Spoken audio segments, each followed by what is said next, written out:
This is the In-Laws podcast from 1718 Media.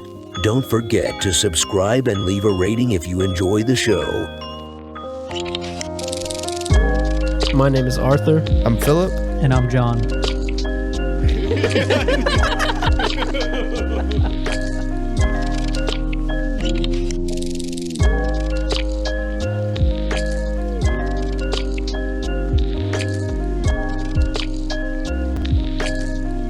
All right, the first thing I wanted to talk about is Christmas gifts. Okay. I don't like them. And it's not really like that I don't like gifts, you know? It's more of the idea of forced gifts. And they add stress to an otherwise very nice and stress-free holiday, you know? That's centered around family time and, you know, celebrating Jesus and other things. Delicious food. But the gifts add stress because now you're like, you gotta think about your whole damn family. Well, I don't technically because we draw names, but you know, it's like you gotta stress about getting people gifts, and usually you wait till the last minute. Taking second looks at your bank account, you're just like, Yeah, you're just like, is this really what we want for ourselves? Understand. But I love spontaneous gifts. Sure. You know? When you actually think of someone, or you see something that reminds you of someone, and you want to get them something, and it's more thoughtful. I like that kind of gift. But understand. When did forced gift giving become a thing? It's the damn wise men, bro. Those fucking they freaking What brought happened them to just the gold and the myrrh. Like, why don't you just show up and celebrate? what happened to coming and being the drummer boy? What happened to that? Can't we man? just have family time with frickin' the Messiah? We don't have to bring gold and myrrh. No, I understand both sides for sure. So like when it comes to like, not even to dive too deep into it, but like my love language and stuff, I actually like gifts mean a lot to me, and I really like getting gifts. So I actually really enjoy the process and that whole thing and trying to figure out what would be the best thing for people. And so, but I know everyone's different. So like other people might like, their value might come from the time spent there and, you know, people serving them and whatever it might be, quality time, personal touch and stuff like that. And gifts might just be so far out of it. I also understand the idea of the kind of the forced nature of it. And I think we're also blessed too that both of our families are really close. So like on both sides of our family, like no one like hates each other. And that's really nice. But I understand with some people that might not be the case. And so that makes it obviously a bit more challenging. But I mean, it'd be killing my Christmas vibe, bro. Bro, you know what we should do is just draw names. Right? Yeah. Like we always do. We draw names every year for the siblings and whatever. And we always kind of all pitch in to get the parents something, but each sibling or each person has, you know, one gift to give for someone else. And then you have that coming year to get them that gift. Boom. Like the whole 365 days? Yeah, 365 days. Whenever. Oh, you know what? I actually like that because you have more time for it to be actually more thoughtful. You're not getting upcharged gifts in November for Christmas. You know, you could just be like, hey, you know, it's May 4th, and this thing came out that made me really think about what you're doing right now on May 4th, not just what you happen to be doing December 25th. Boom. But do you give them will you give it to them like whenever you buy it, or do you wait till December 25th? Nah, just whenever you get it. But then how's everybody going to know what you got them? They don't have to all know. That makes it even better gift. We'll share it in the group message. Yeah, but you're like not trying to like brag about what you got. People like, oh yeah, I'm the one who got the really good thing that everyone is really happy about, kind of a thing. It's just like, no, the whole goal is for me to get you a personal gift that you enjoy and I enjoy your reaction to. So you do that one-on-one with the person. Ooh, it's more intimate. Boom. But I also I like to see what other people get other people because like. But you still got birthdays and anniversaries and all that stuff. Well, those are forced.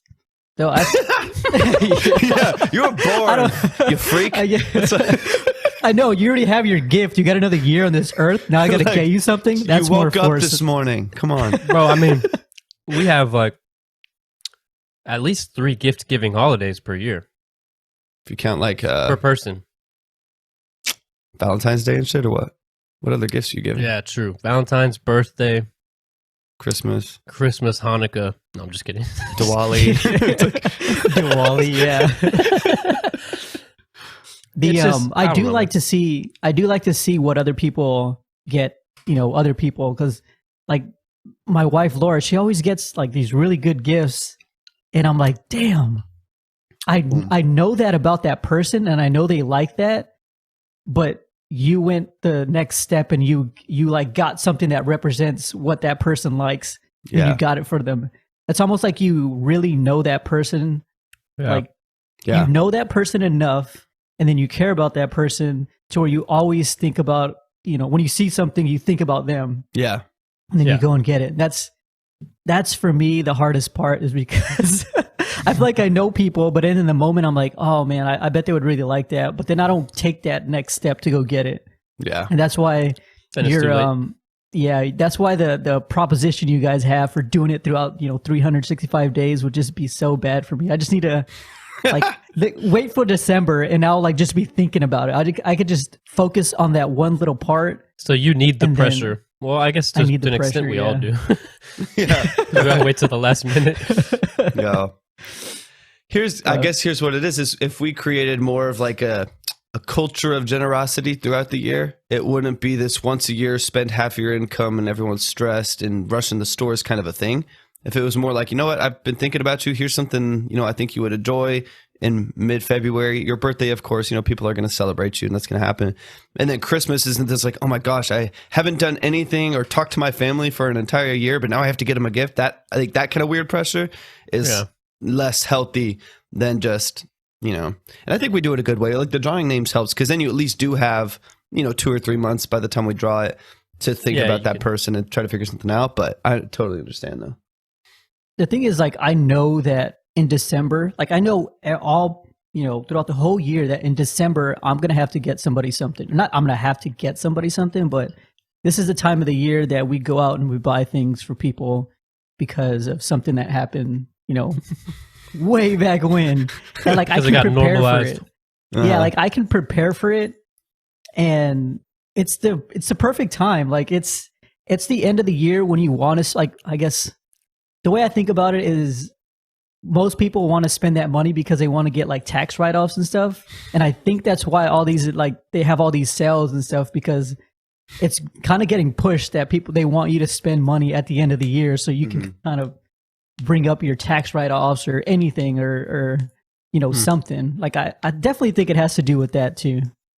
There's too, like you were saying, John, like there is something to also like seeing other people get things that they enjoy, and I think that's part of it. For me, again, for someone who like just innately values gift giving and receiving more, it might mean more to me than it does to anyone else. But there is something about the vibe of everyone sitting there, and it's not even about what you're getting or the person that you bought for getting something, but just seeing someone else open up something and them just light up because the next year is going to be somewhat better because of something that they now have. Like that's pretty dope. True. Yeah, whenever like the only bad thing about this time of year is those damn commercials that they have when it's like in the arms of the Sarah McLachlan or whatever. Yeah, and they have those still like show kittens. Yeah, dude. They have those like kittens. No, they have those. They're like commercials, and they have those kittens with I know what you're talking about. Crust all over their eyes, and the dog that looks like it hasn't eaten in like a month, and you're just like feel all bad, and you're like, all right, I'm gonna get you something, but I'm also gonna go go adopt me a dog now. Bro, that no one has the energy to take care of right now. Shit. Moral of the story is gifts take away from all the beautiful lights. They take away from the beauty of Christmas as a whole. I'm just kidding. No, I like it. I see the appeal. I'm like you would be like, no, give me them AirPods, or give me those AirPod Max. I'd be like, cut CPS. But for all the people who want to get me gifts, feel free. I ain't stressed about that. Just don't expect reciprocation right now. That doesn't stress me out too much, to be honest. I don't mind opening them. Yo, I'm fine receiving. Let's talk about Apple, because they announced some $549, damn near $600 AirPods. Jeez. The AirPods Max. They're over-the-ear headphones that are insanely overpriced. Insanely. I don't know. I feel like Apple's trying to turn themselves into a luxury brand or something. Mm-hmm. More and more as the years go on. But then again, I don't know. I feel like they're trying to strike like a some type of balance where they still make like their affordable products that work really well and they know people will buy in very large numbers. Yeah. And then they put something out like this that they know is just for like the people who are willing to, basically people who are willing to 1%. spend that price or give into that price tag. Yeah. It's definitely that guy that goes and sits at the coffee shop with like his iPad right here. It's just day trading there with his AirPods. His 16-inch MacBook Pro right here. His like iPhone with a stand right here. His freaking iPhone glasses that haven't even come out yet. And then his the prototypes. AirPod Maxes. Bro. And he's just like, not even doing anything important. He's just on Facebook or YouTube. Just writing his blog or something. No, bro. What's kind of funny is it's so ridiculously overpriced. Like you can get a phenomenal pair of like best of the best pair of noise canceling, whatever headphones, best tech for like $300 to $400. That's crazy expensive already. Like those are the best of the best with AI algorithms and all this crazy stuff. And so $550 to me is just pretty obnoxious for it to not even be like a studio pair of headphones. Like there's like $1,200 pair of headphones that I could use in the studio, but that's a different world. You're not like making any money off of it. These are just a pair of wireless headphones. But what's crazy to me is I feel like our view on luxury pricing because of Apple probably is a bit warped, because what has happened is now a cheap like phone that anyone can have access to is $700, dude. Right. Like that's a stupid, and even like the cheap like they made the AirPods, and when the AirPods first came out, they were stupid expensive. People are like, no way, I could get all of these other headphones for $50, $100, $160, $170 is crazy expensive. And then all they did was release one that was better for $250. And $160 was so cheap, no one even thought about it. Everyone's getting the old AirPods now. $250 is now the new normal. And then $50 comes out, and everyone's like, oh, $550 is ridiculous. I could drop now like $200, $225 on AirPod Pros. And so I feel like we have such a warped view on pricing because of Apple, where it's like all they have to do is like, bro, the 5S was like a $600 phone. And that was the top of the line, everything in it had all the crazy tech, introducing Siri and all that stuff. Like, that was the top of the line. Now they don't make a phone under $700. Yeah. And the top is, but all they had to do is make a $1,200 phone and $700 cheap. Yeah. I feel like their long-term strategy is honestly just to keep upping their price slowly but surely to where it's not a major deal for us. Yeah. But they still get more money every year, Bro, because now all they have to do that they've done and they've done this with devices before too, and Tesla kind of does this too. They introduce this crazy like mother of a product, and then they sell like the most expensive one first and then dumb it down so everyone can have access to it. I feel like they might do something similar where they have these over-ear headphones, and then in a year or 2 years they'll have the AirPod, I don't know, on-ear headphones for $300, and people are like, oh yeah, that's the same as Beats, it's the same as whatever, it's the same as Bose, and everyone will want to get it. And so, I mean, it's just interesting the way we look at it. They're doing that like ABC package where like A is super expensive, C is dumb cheap, and then B is like where they want you to do it. That's where everyone wants to do it. It's like their third offer kind of thing. Yeah, I remember back when they had like, I guess the same earphones that it comes with for free, or not for free, pay for it, Right. But those earphones used to be like $180, and I was like thinking about getting them because they were like shaped in a certain way that they fit in your ear a little different, and they like blocked out noise, which they didn't, because I have them now and they don't. But they were $160 back then. Wait, and it's the like, Apple ones? now they're giving you free. Yeah, the ones that they give you just with any phone, or with the new phones, the way they're like kind of shaped a little differently. Like, because back in the day, they used to have just those circle ones that were like flat on one end. Yeah. And those were like $30 50, or something. Something around there. But they weren't 160, because those ones that they give you for free are 160. But they were 160. There's no way those are 160, bro. I was about to buy some. My dumbass was about to buy some. I should sell the ones that came with my damn phone? Well, I mean, they're not. I don't be using those.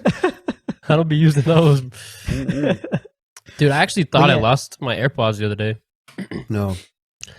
I freaking, I was like upset for the whole morning, and then I ended up finding them under my seat in my car. Did you do like the find your AirPods? Yeah, and they said they were like in a different location. Like, oh, I hate that. And I was like, oh, I must have left them there. and maybe just dropped them on the ground, something like without noticing, and someone just grabbed them and that's it. And what I didn't know is that the location only updates when you use them, or the last time that they were connected to your phone, which only happens when you put them in. Yeah. So it was just telling me the last place that basically I had put them back in the case, and that's the location it was telling me. But I was freaking out, dude, because I mean, my first AirPods I had for like 3 years, no problems. And then these I've only had for 3 months, and I thought I lost them. Shit. But yeah. Yeah, that's wild, dude. I wonder, what's crazy is I know that the Maxes will sell out, and it'll be just this group of people that don't even care about the headphone. They just want the expensive Mac product or Apple product. Yeah. Yeah. You know, because again, you can get better headphones. Maybe they don't connect a second faster like these do, and they don't have magnetic ear, muffs or whatever the hell.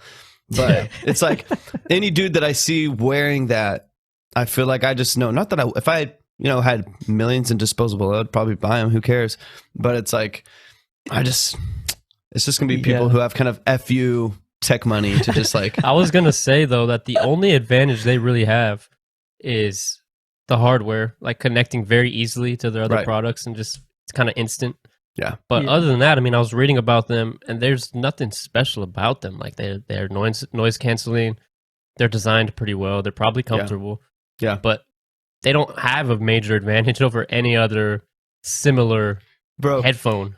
For Apple, it's language too. So you hear them, they're like, we've got this mesh weave adjustable band. I'm like, bro, that's been in headphones since like freaking the 80s NASA headsets. Like these little adjustable mesh bands. Like, I'm weak. Why are you marketing that? Yeah. I always see those like, I guess kind of comparisons where they're like, oh, Apple now has like face recognition. It's like, well, Android had that like 2 years ago, or Apple has this new thing that they're saying is new, but somebody else had it like a couple years ago. Mm-hmm. It's kind of the same thing with these. It's like they're just kind of they're making them look really nice. Like they do look more aesthetically pleasing. It's one thing they do really well.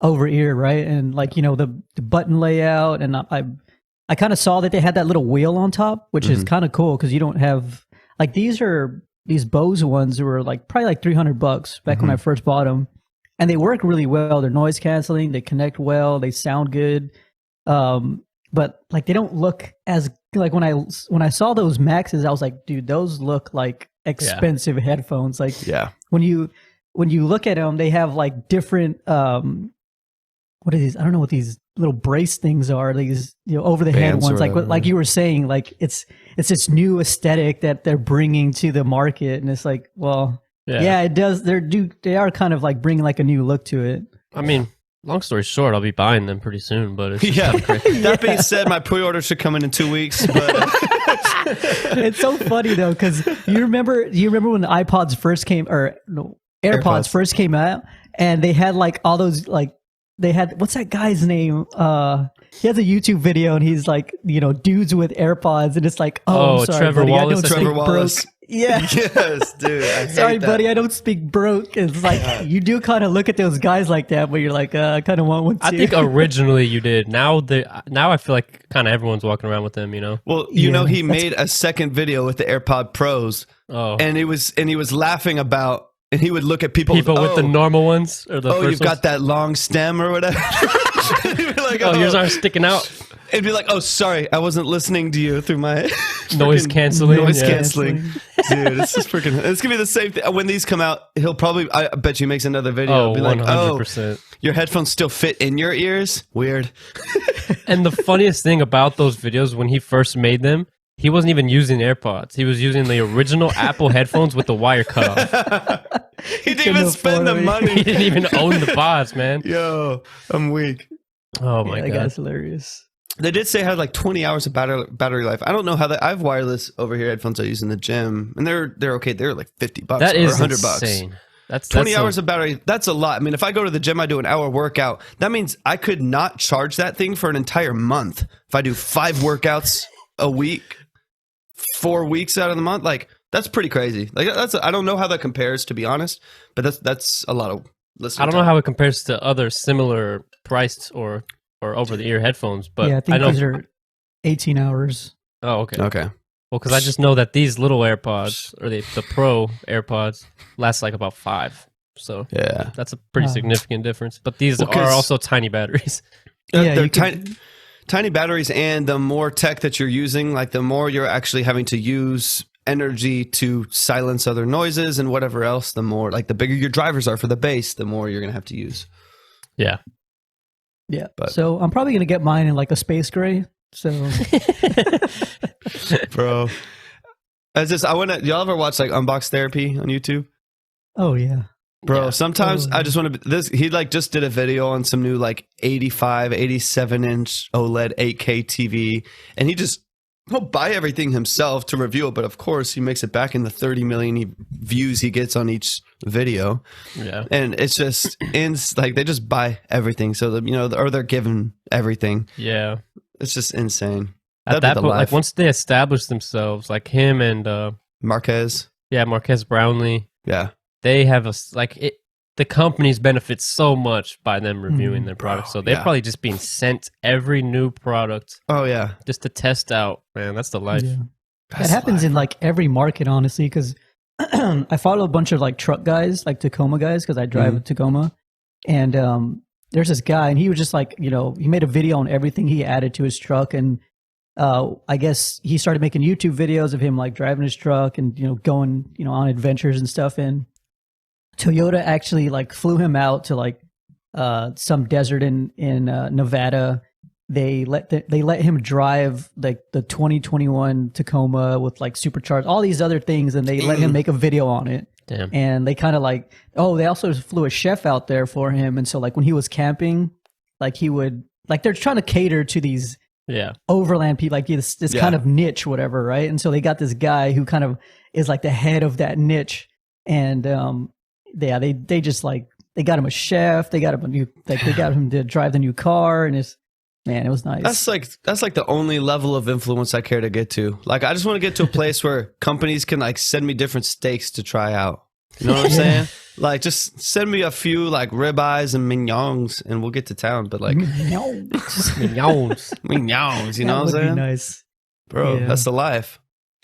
We just gotta start reviewing shit, I think. Yeah, that would definitely be. If I had to do that in some area, I would definitely do that on like gear. Like I don't like computer products, maybe, but definitely like gear, and like I'm talking like adventure gear, like to go backpacking or something. Like that'd be my niche, bro. Yeah. Or Nike. Oh shit! Fucking Nike better sign me, bro. I have like dumb Nike stuff from like years and years ago that I could just be like, hey man, I've had this, I'm doing a 5-year review on it. I got this vintage ass Nike shirt. Yes. I got these Roshi 1s from 2016. I think we can bring them back, make them trendy again. Oh god. Let's freaking talk about Austin. I'm hearing more and more about Austin kind of becoming like the new Silicon Valley. Or Oracle, which is a big tech company, is migrating their headquarters to Austin. And then I was also reading this article basically about COVID-19 and remote work and how it's making Austin a magnet for new jobs in general. But one line that stuck out to me in the article was, for every person who moved to the Bay Area from Austin between April and October, 2.9 people moved in the other direction. So it's almost like 3 times more people, or 3 times more people are moving to Austin from there than the other way around, bro. And so I feel like sucks. There's tons of people and companies coming to Austin, and I feel like us 3 are kind of in the perfect spot because we're about an hour away, but we don't got to deal with the the influx. Hectic. And I feel like it'll also benefit surrounding areas. So San Antonio will definitely benefit from it as well. We'll get some residual people. Yeah, exactly. Yeah, didn't Elon move to Texas as well? Here, building a gigafactory near Travis. Yeah, I believe. Okay. Yeah. But he actually moved as well personally. Yeah. Which is a big deal. And Joe Rogan's here. Like a lot of major figures. Who? John Fuego. John Fuego. John was here. Y'all heard of him? Name didn't really ring a bell. But yeah, man, that's kind of nuts. Like I want to it's hard to say, or it's hard to picture what Austin will look like in even like 10 years. Oof. It'll be Texas crowded. is going to be just so much different with all the other influences from like California is just super different. Yeah. Because of the people that are there. And now they're moving over here. Like Texas is going to be a lot different, which I'm kind of fine with, more change, more people. It's only going to benefit us in some certain way. Yeah. I'm looking forward to like more different kinds of businesses too. Like it's hard, like it's really hard here in San Antonio because like being healthy is not a thing. Like being like fitness culture is not a thing. Health culture is not a thing. Even like music, there's obviously a big music scene in Austin, which is why more entertainers and stuff are moving there too. But like music's not big here much at all. There's just not a lot going on. People don't care about much here, I feel like. So there's not a lot of new like healthy restaurants, not a lot of new, I don't know, just like trendy, cool places to go to. And it's becoming more and more. I know they're trying to build up like the Pearl in Southtown and even kind of up where we are towards the Northwest. They're trying to do some stuff, but it still is just like they're just like putting in nicer looking KFCs. Like it's still just like I'm like I want some new like crazy business that just kind of shocks the system. Some huge tech skyscraper or something like. Yeah. Or like Tilcast headquarters. Hey, yeah, I was thinking something like that. Maybe like like a dope studio space. We'll probably just take over that Frost building, throw the 7. That's what I'm saying. Bet. That's what I'm saying. We'll kick out a few small businesses. Just take over. Just move your bank elsewhere. Yeah, man. I'm trying to think of what the negative, like the negative aspects of it are, if any. I mean, there's probably some. Like I know people are mostly leaving California because of like the crazy taxes and costs of just everything. Sure. So, but this will probably make the same thing happen in Austin as time goes on, no? Mm-hmm. Yeah, that's the only thing I can really think of is that there's going to be, more infrastructure needed, more roads. We're going to have to keep up with them more because they're being used a lot more. Yeah. We're going to probably going to want to get some, some sort of like centralized transportation system. Yeah. Better than a bus, and that's going to, be expensive. But what I think we should do, Texas governors, if you're listening, we should have a coming to Texas tax. Like if you're coming from California to Texas, you're going to get taxed at least for the first 5 years you're here. Shit, bro, they'll just go to Seattle or they'll just go next door. Like they'll go somewhere else. Just hop over to Vegas. It's like your first year, it goes from 13% to 5% state, and everyone will be okay. But like, okay, we're still saving, 8%, but then we'll be free the next time. But we get an extra, like, I don't know, $12 billion in revenue. Yeah. Yeah, we should get grandfathered in somewhere. Bro, if Elon's moving to Austin, he should just establish boring tunnels. Okay, that was going to be my next thing. You know what I'm saying? I feel like every cool thing he would do would be in California, right? They would do testing and stuff in LA. Right.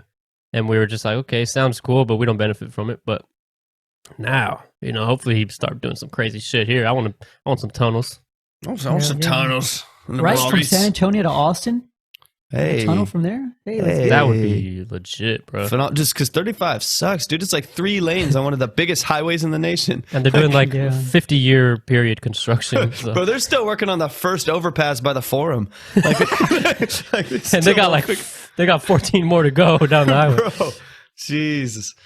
There's really nowhere else. There's really nowhere else that's like a really big city, within an hour of each other. Because you think Austin, Dallas, Houston. Yeah. Like those are all like really far away. Like we're really the only one. And like I know people that commute from Austin to San Antonio like every single day. Like it's got to be really bad. One of my coworkers, thankfully now we're working for remote, so he doesn't have to do it. But every single day he would get to work at 6 a.m. I'm like, dude, you must have had to leave at like 4:30 or 5 or something. I mean, that's crazy. That is crazy. To the point, too, we were talking about earlier, even with just like population density and prices going up, I think what will happen more so than all of a sudden Austin becomes, New York, which a lot of people talk about. It'll become LA, it'll become New York, kind of the same thing. All of a sudden there's 6 million people there and it's crazy expensive. I think what's interesting about the San Antonio to Austin region is it's kind of all one big weird like metropolitan area. And so I feel like a lot of what will happen, what's good about San Antonio is, San Antonio is like 70 miles across. And so I think what will happen is we don't have this huge built up inner city like a lot of places do. We have a really spread out, city. I think more of like the Kyle, Buda kind of area, San Marcos, North Rock, a lot of that will start to build up more so than just central Austin becoming this insane place. I know even like a lot of the people that are moving here who have the money to are moving out towards Lake Travis, towards kind of the outskirts of Austin, not necessarily going downtown and everything becomes, $6,000 a month apartments down there, like what's happened in LA and San Francisco and stuff. Right. Yeah. Austin is kind of expensive though, because it's double the price here for what you get. Yeah. I can't remember who sent it. I don't know, it was your dad or something, but they sent like a house that was in Austin and it was like 500,000 and literally the house was like 700 square feet. Like it was a new modern looking house, but it was like 800 square feet and it was 500,000. I was like, dude, that is insane. Damn. You're literally just buying the plot of land. Oh yeah. Yeah, but you get a lot for that here, But I wouldn't be surprised. I know a lot between here, like on 35 from San Antonio to Austin, there's a lot of like industrial warehouses and stuff like that. But I wouldn't be surprised if some of that just gets built up and people come in and realize that they had a 1,200 square foot home in San Francisco for $1.8 million and move here and like, oh, this house is $600,000. I could pay for that in cash with half my job in a few months. Yeah. Like it's so crazy. And then next thing you know, they have an apartment downtown that they just, spend some time down there, but then they have a house in Kyle for the family and the art, whatever. Like I feel like more of that's going to start happening because people have money that are moving here because they're moving from, there's a big influx of people from Jersey, New York that are moving either to like Florida or here or Vegas and stuff like that. And just because the standard of living is so different. And so they're used to paying, $7,000-$8,000 a month for a home if they wanted, or a townhouse in Soho or something like that. And they come here and they realize what $7,000 a month gets you. And they're like, dude, why would I not live just kind of on the outskirts here in a 5,000 square foot place? And I feel like the one thing holding people back was the community. But now that Austin is just basically turned into like a mini, LA or San Francisco. Yeah. Now we have the, the creators, the influencers, the talent, it's like its own little thing. And that was like the one thing they needed to make that move. For sure. So yeah. I think kind of a side note, one of the things, like people are coming here from California are going to have a lot of new things to worry about. Like we have the heat. We have, they have the heat. Like we have people carrying guns.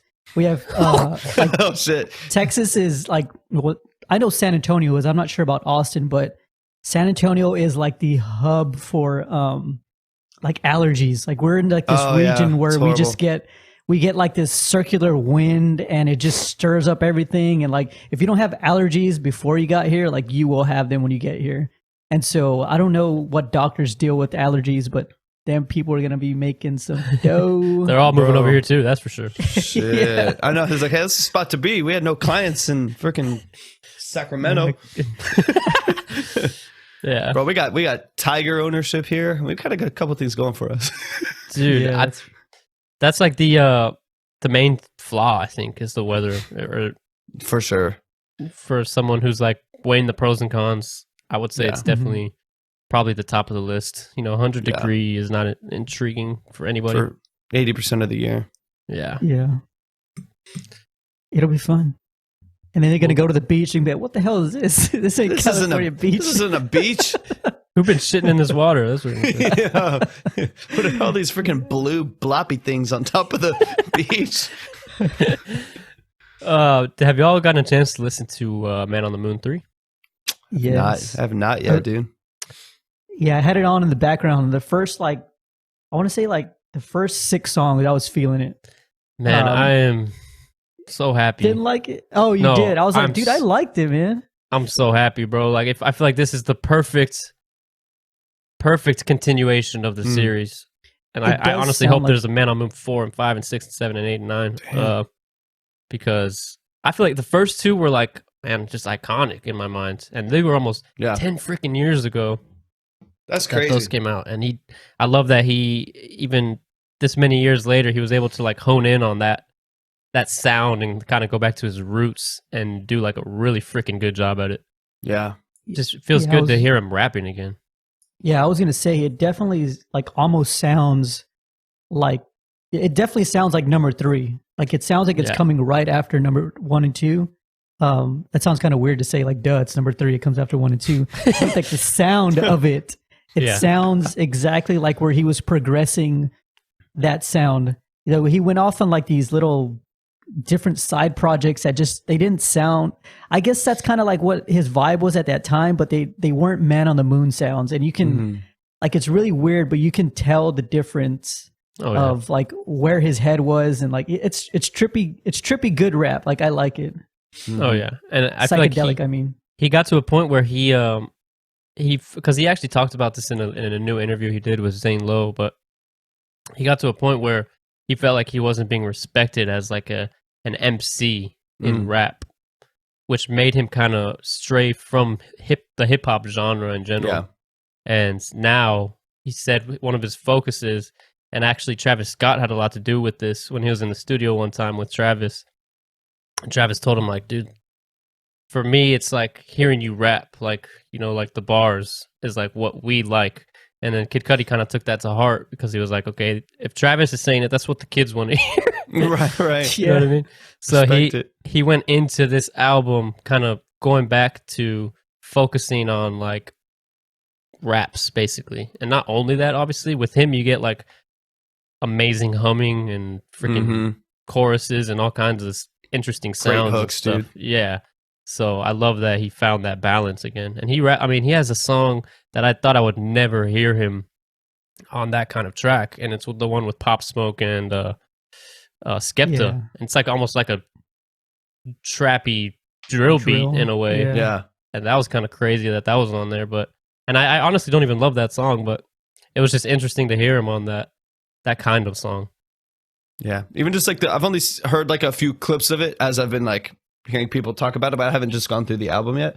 But from what I've heard, it just feels like refreshingly like classic him with like you've kind of been talking about. It's like, this is definitely him. You can hear him throughout the whole thing, but at the same time still has the modern edge that makes it relevant to me. Like a lot of, I mean, if you think about it, dude, a lot of kids these days, like these 14, 15, 16-year-olds that are kind of setting the tone for music right now, they don't know who this guy is.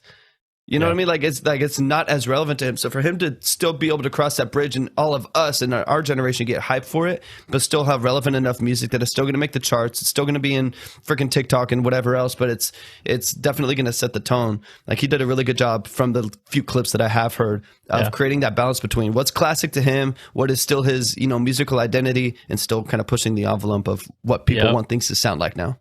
Yeah, I didn't expect that, honestly. I didn't expect him to embrace, you know, a track like the one I was talking about with Pop Smoke. And I mean, you know, like Trippie Redd is on there, which is a young, not up and coming anymore. He's kind of more established. Now, but I mean, and that's like one of my favorite songs on there, the one with Trippie Redd. And it's minimal, very minimal amount of features. There's only 4 other people, you know, on the whole album out of 18 songs. So it's mostly just him, but I feel like the features that are there are like, just the perfect amount. Yeah. I'm just overall I love this album. That's refreshing to see too, because I feel like a lot of artists nowadays feel like they can't hold their own with an album and sell it based on the fact that people are only here on this album to listen to you.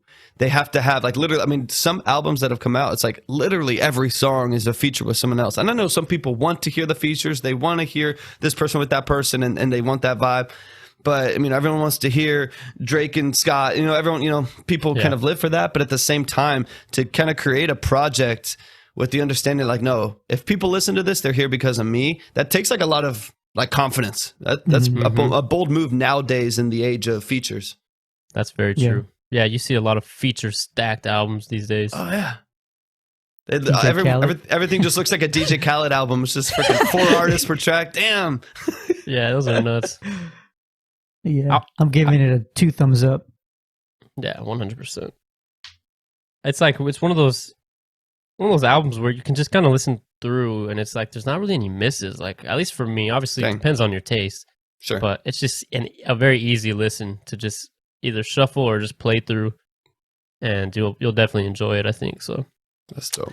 The perfect trilogy. Hopefully, maybe there's more, but I feel like maybe not. If this is the finale, then I'm happy with it. What do they call it for? A quillogy? That's what I was just gonna say. I was like, a quadrigy. A quadrigy. Quillogy. I like the way that sounds, actually. A quintilogy or quadrilogy. Quadrilogy. Yes. I don't know. My brain hurts. Let's spend the next 5 minutes talking about that. Yeah, let's think about that let's think about that really hard because I just found out that chess players, throughout the whole day of playing chess at a tournament, burn 6,000 calories, or one player at least burns 6,000 calories playing chess. That's insane, bro. Because of their brain, or just moving your hands back and thinking. forth. Well, I mean, sweating and shit. Those moves aren't that. You're just moving a little piece. Maybe 2 or 3 spots, but it has to be. I want to say it has that to it's be stress related or something. Thinking or stress. Yeah, that too. Because you're constantly thinking. I'm sure that has to bring on some anxiety, some stress. You have adrenaline pumping. You're trying to stay awake. You're trying to focus on everything.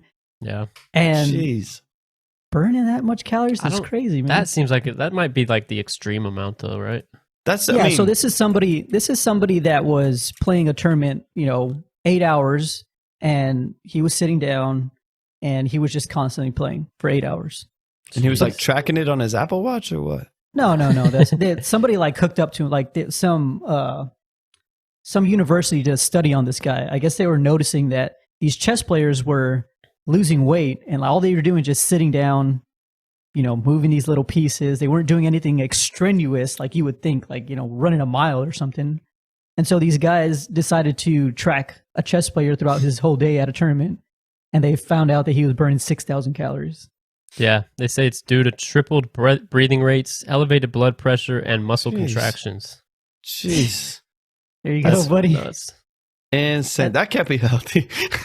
Well, think about this. The contrast to that is, if you do an hour bicycle ride, you do out of your 4 zones. If you keep it in the 3rd zone, which is almost pretty much the highest, you do that for an hour, you'll probably burn around 800 to 1,000 calories. Sure. And that's just pumping your legs hard as you can for an hour. And these guys are just sitting there thinking, moving little pieces over, and that's insane. I gotta tell my clients some different shit then. Yeah, think really hard about what you're doing. Take up chess. Yeah, they show up and you just sit at a table with a chessboard like this. Bro, that's like some Mr. Miyagi shit. I know, they're like, you thought you were getting one thing. Sit down. Sit down. Pawn to B4, bitch. I don't know. That doesn't make sense. But whatever. That's probably not even a move. That's not a move. I know nothing. Actually, it might be. Sounds about right, actually. You can move it up twice, yeah. I definitely heard that line in the Queen's Gambit. For sure. I know a lot just because of the Queen's Gambit. Trying to pay that open Sicilian. Yeah, but honestly, I was trying to think if that has ever happened to me. And I've been studying pretty hard this week, and I was looking at my sleep pattern, and I usually get an hour of deep sleep. I'll usually hit my REMs and stuff, and I'll get an hour of my deep sleep. But this week, or this whole week, I got an hour and a half to 2 hours. So I don't know, man. I'm burning some calories today, buddy. Oh shit, your brain be tired, bro. Which, yeah, when you see somebody gaining weight, I'm like, you're not thinking hard enough, buddy. Right? Maybe that's the key to everything. You gotta focus on something. Come on. Think harder. Just do better, bro. Do some school. Bro, I loved Andrew Yang's slogan. It was math, right? Kind of make America think harder. Oh, yeah, think harder. Not matter. That. That's funny. That's funny. Matter. Make America think again. Again, yeah. Anyways, let me drop a bomb on this. Did y'all see I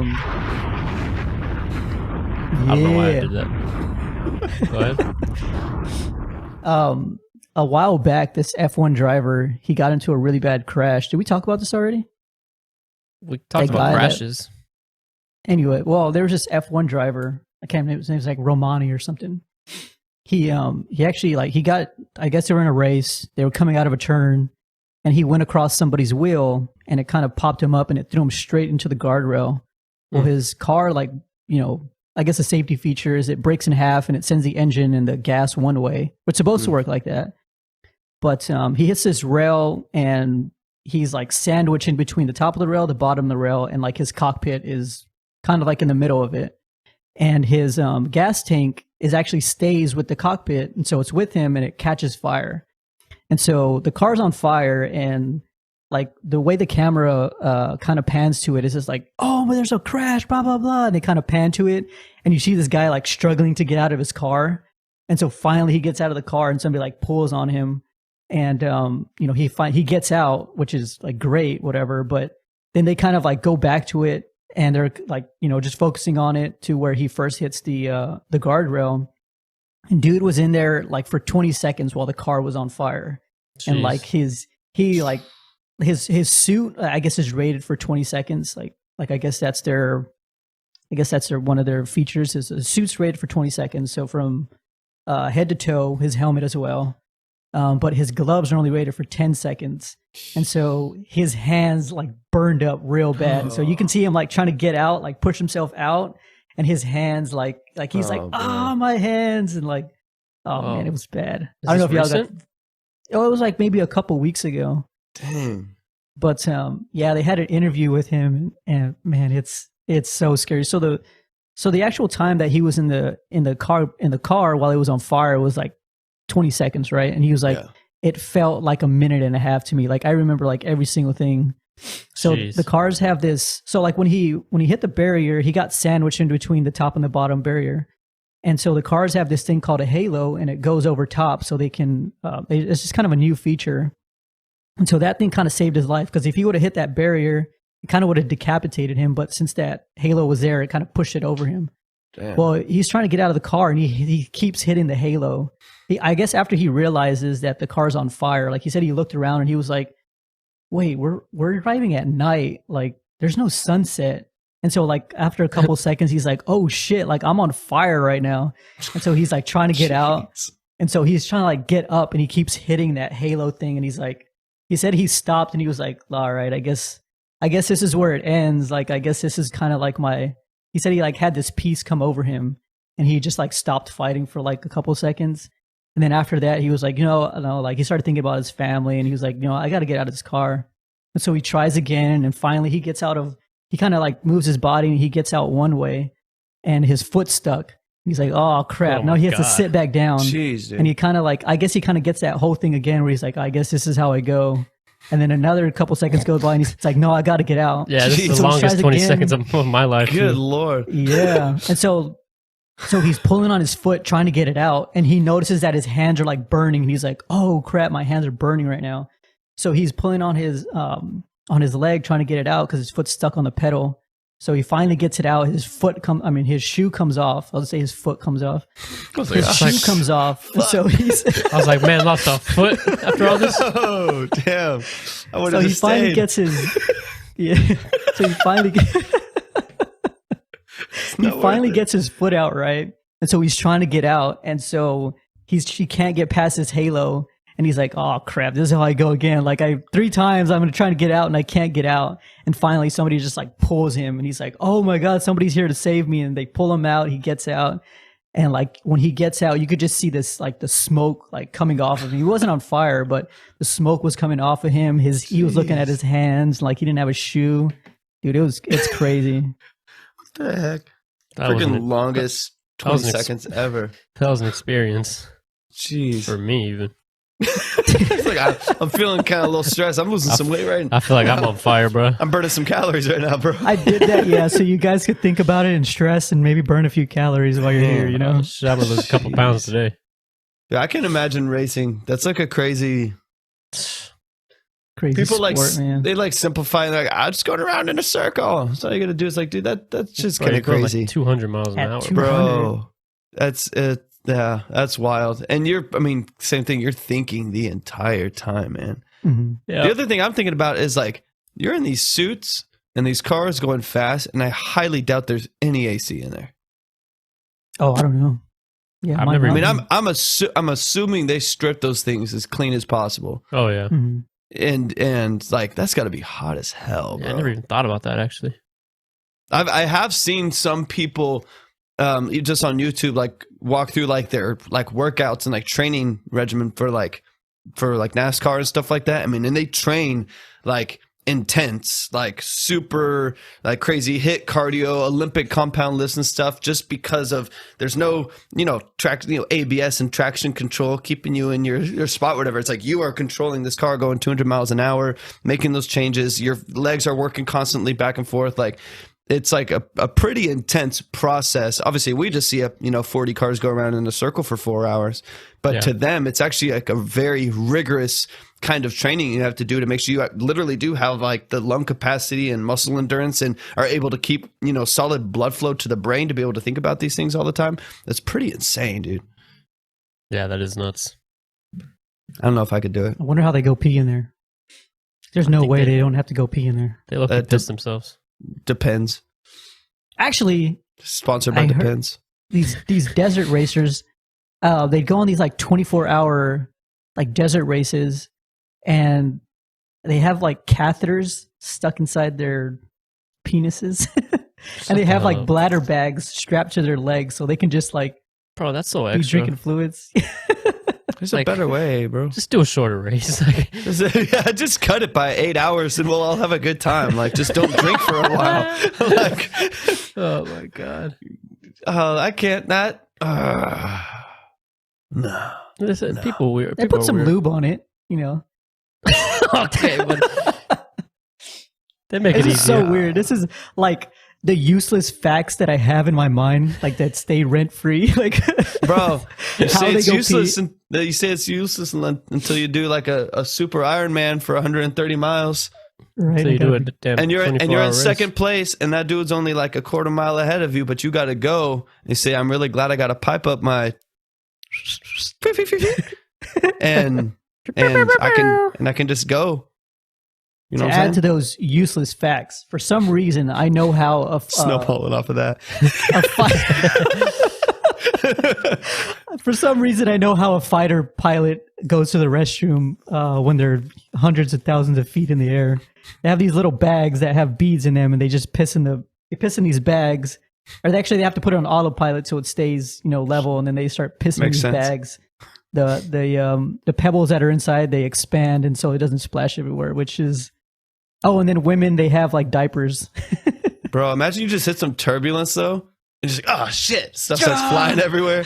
Bro, like, or like imagine like in space, bro. Like, do you ever imagine you just want to like go out in the open and just start slapping it around or something? Like, it's a little...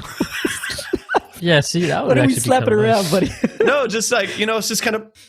I mean, y'all seen some space movies. It's just kind of there, like these little gloops. I don't know. Just kind of want to. Okay. Maybe volley with someone for a while. I think I know what you're saying. Yeah. The water ball, like the water thing, right? It's just kind of floating in the air. Yeah. It's just like a little, liquid just clumps up, right? Yeah, just little droplets of whatever is happening.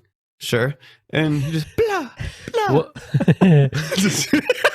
What does shit be looking like in space? Does it stay together or does it just like disperse? Depends on what was in those little dried up bags they had. Depends how your bowel movements are going. What was it? That MRE, bro? Anyways, let's wrap this weird episode up. Well, I was gonna say to wrap that up, that it probably wouldn't happen because they like depressurize all that stuff and like get their things spinning so that you can just have normal gravity in a lot of those areas. So I think you'd be all right. So you're not like using the restroom and it's just floating back up against you. Ew. You're just taking a bath. Oh, bro, that's bad. Anyways, cut that out. Anyways, let's wrap it up. We appreciate everyone listening. We will be back, as always, on Tuesdays. Tune in every Tuesday morning at least. Make sure you give us a rating in the Apple Podcast app. Subscribe on YouTube. Like our videos. Watch our clips. Follow us on social media. Do basically all of the above. All the info you need is in the description. And we'll see you next week. We out. Filthy. Fuego. 30.